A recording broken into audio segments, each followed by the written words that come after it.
suasana hatinya lagi enak, mereka boleh masuk. Tapi kalau suasana hatinya nggak enak, mereka nggak boleh masuk. Suasana hati pemerintah Mesir atau apa? Kelihatannya pemerintahan Mesir yang paling dari dominan pemerintah dalam hal Mesir. ini. Ya. Ini dana untuk mengirimkan relawan didapatkan dari mana? Ya, dari hampir sumbangan semua atau? bantuan. Kader-kader PKS semuanya mayoritas memberikan bantuan $1 man $1. Jadi kurang lebih sekarang sudah mencapai sekitar $0,5 juta yang sudah $0,5 juta dan semuanya sudah disalurkan? Masih dalam proses. Untuk delegasi yang berikutnya nanti akan kita berangkatkan. Kenapa tidak misalnya dititipkan ke pemerintah gitu misalnya? Ya, pemerintah mungkin sudah punya alur sendiri, Mbak. Jadi pemerintah dengan pemerintah, mereka sudah membangun sebuah komunikasi seperti Depkes sudah memberangkatkan orang dan mungkin Deplu sudah mengirimkan orang dan mungkin ada lagi sekian pejabat pemerintah yang akan dikirimkan. Adapun masyarakat yang bukan non pemerintahan, mereka akan kredibilitasnya jatuh kalau LSM atau lembaga charity justru menyalurkan bantuannya kepada pemerintah. Kredibilitasnya jatuh? Iya. Oke, saya ke Pak Lutfi ini bagaimana pendapat Anda? Anda mendukung? Saya setuju dengan teman-teman lain bahwa bantuan kemanusiaan itu mutlak diperlukan. Dan saya kira selain upaya-upaya untuk memberangkatkan staf dari sini, memberangkatkan manusia, yang tentu saja biayanya tidak murah, ada upaya-upaya untuk kerjasama di sana. Dan saya kira negara seperti Yordania atau Mesir itu memiliki lembaga-lembaga atau layanan-layanan kemasyarakatan yang bisa diajak kerjasama. Gitu ya. Misalnya di Yordania, kalau kita butuh tenaga medis, itu orang-orang Yordan itu banyak yang pintar dan punya tenaga medis yang luar biasa.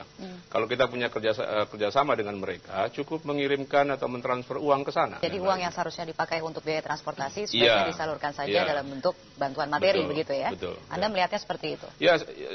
Jadi tidak ada gunanya gitu kalau untuk cuma 2-3 relawan. orang mungkin tidak apa-apa. Coba tapi bayangkan. Kalau sampai dengan 15 orang ya, gitu? ada yang mau memberangkatkan relawan misalnya 500 orang ke sana. Saya nggak tahu relawan itu apa, tapi bayangkan kalau satu orang perlu $5.000 dengan visa, akomodasi dan lain-lain, maka itu diperlukan sekitar 300 juta. Kan lebih baik ditransfer ke sana, bisa lebih banyak membantu. Oke, baik. Kalau gitu sekarang saya ke Pak Ismail. Pak Ismail, kalau dari HTI ini bentuk solidaritasnya seperti apa? Apakah akan mengirimkan relawan juga nih ke jalur Gaza? Enggak, Hizbut Tahrir tidak mengirim relawan ke jalur Gaza karena di jalur Gaza sendiri sudah banyak anggota Hizbut Tahrir yang juga berjuang bersama dengan rakyat di Gaza. Gitu. Jadi artinya sekarang mengirimkan apa? Bantuannya seperti apa? Apakah misalnya juga ikut mengirimkan bantuan kemanusiaan dalam bentuk obat-obatan dan lain sebagainya? Kita mengirim dana. Ya, kita sedang menggalang dana. Dan alhamdulillah sudah terkumpul. Kita akan terus lakukan cara untuk bagaimana bisa menyampaikan dana itu ke saudara-saudara kita di jalur Gaza. Saya ingin mengatakan begini, bahwa kita melihat di jalur Gaza itu ada dua persoalan besar. Yang pertama adalah korban. Saya setuju dengan tadi pengantar bahwa ini adalah pembantaian. Jadi ini korban, pembantaian, dan yang kedua adalah pelaku yang membantai gitu. Relawan medis, obat-obatan, makanan itu sangat diperlukan untuk korban gitu. Tapi persoalannya kemudian adalah bagaimana kita menghadapi pembantai ini, pelaku, penyerang, agresor. Ini saya kira sampai sekarang belum terjawab. Gitu. Saya akan beralih dulu ke Deplu untuk mengetahui bagaimana sih langkah-langkah yang diupayakan Deplu misalnya untuk memfasilitasi tim relawan yang diberangkatkan ke sana.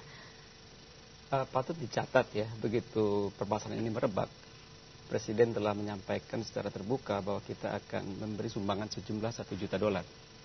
Berangkat dari statement tersebut, pemerintah melakukan koordinasi, memastikan bahwa kita siap menyampaikan sumbangan tersebut.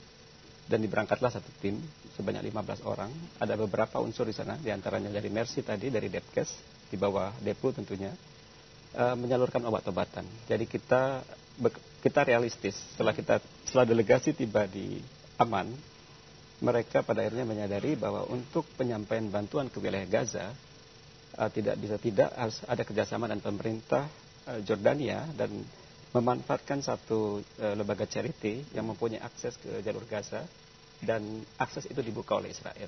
Jadi kita juga melihat ya bahwa pemerintahan otoritas Palestina sendiri menghimbau sebenarnya kalaulah bisa sumbangan itu dalam bentuk uang ya, sehingga bisa dibelikan atas hal-hal yang mendesak yang diperlukan oleh masyarakat di sana. Karena dari PKS ingin mengirimkan tim medis sebanyak 15 orang kalau tidak salah tadi dikatakan juga. Ini artinya dari pihak KBRI di sana apakah akan memfasilitasi, bagaimana bentuk fasilitasi yang akan diberikan?